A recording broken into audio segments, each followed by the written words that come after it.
Welcome to Easy Learning. Exercise number 178. At the present time, great attention is paid to the exploration of the north and south poles of the earth by explorers of all nations. Full stop. Some of the names made famous in connection with polar exploration are Nansen, a Norwegian doctor, who sailed in the Fram and succeeded in getting very near to the North Pole, Lieutenant Perry, a daring American who was the first to reach the North Pole,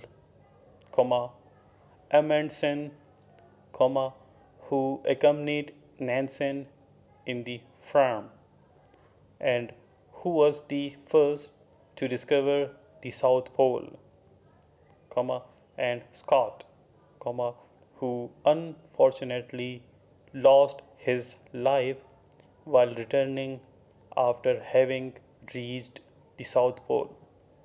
Full stop. Among them, they have added much to geographical knowledge, and in a great measure, investigators at the present day know as much about these in point of fact as is likely to prove of scientific value. Full stop. But sooner or later, sentiment rather than science will be gratified by the discovery and publication all over the world of every secret of these untrodden regions. Full stop.